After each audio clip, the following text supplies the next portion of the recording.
Halo, selamat pagi buat semua anak-anak MIS kelas 6 reguler. Bagaimana kabar kalian hari ini, nak? Semoga kalian tetap dalam keadaan sehat ya, nak, dan tetap semangat untuk belajar. Nah, pada hari ini kita akan memulai pembelajaran kita ya, nak, yaitu masih di tema 2, subtema 2, mata pelajaran bahasa Indonesia. Nah, pembelajaran kita kali ini kita akan mempelajari yaitu mengenai menuliskan informasi penting suatu teks menggunakan kalimat efektif. Kita dapat menuliskan kembali informasi penting yang terdapat dalam suatu teks. Hal tersebut dapat memudahkanmu untuk mengingat informasi yang sudah kamu temukan dalam suatu teks. Informasi yang telah kita peroleh sebaiknya ditulis dengan menggunakan kalimat efektif. Nah, kamu perhatikan di dalam slide di sini ada tuliskan pengertian kalimat efektif ya, nak.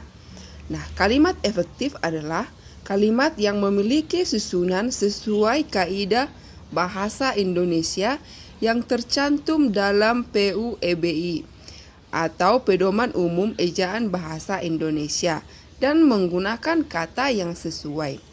Kalimat efektif memiliki susunan yang berurutan, yaitu S sebagai subjek, P sebagai predikat, O sebagai objek, dan K sebagai keterangan. Nah, ciri-ciri kalimat efektif yaitu yang pertama, ditulis menggunakan kosakata baku, yang kedua, bermakna logis dan mudah dipahami. Yang ketiga, tidak menggunakan dua kata atau lebih yang bermakna sama dalam satu kalimat. Yang keempat yaitu terdiri atas struktur kalimat yang berurutan. Satu kalimat minimal mempunyai subjek dan predikat.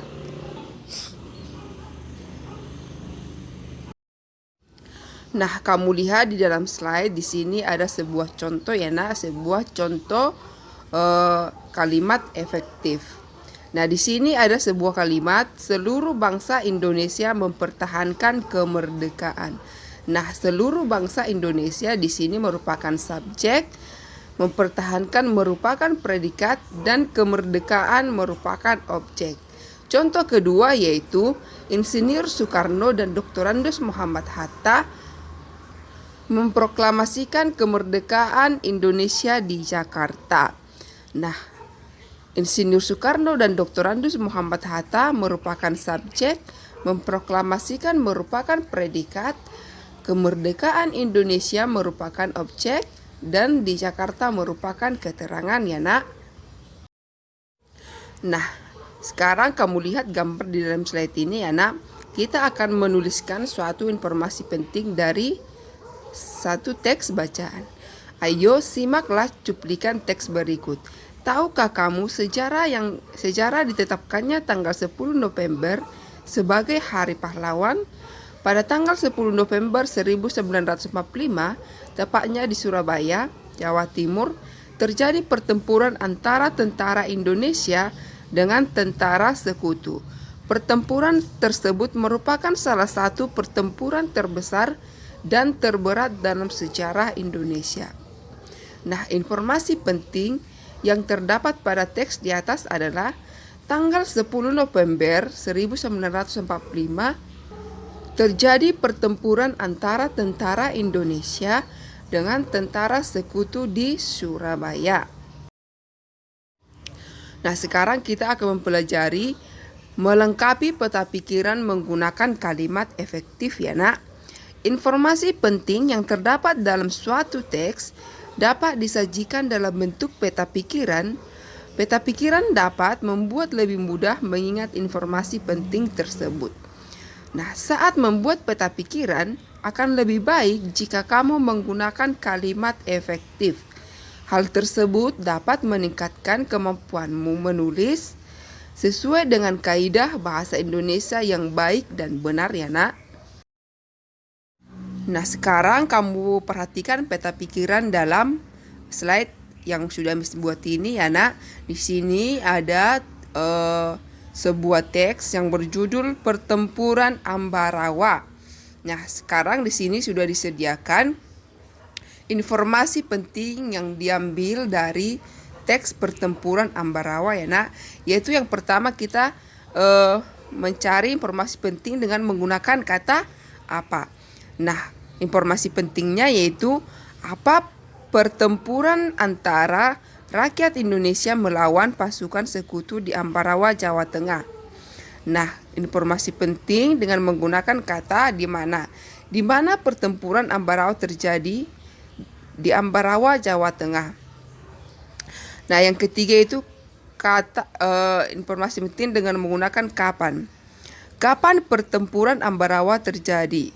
Pada tanggal 20 November sampai 15 Desember 1945.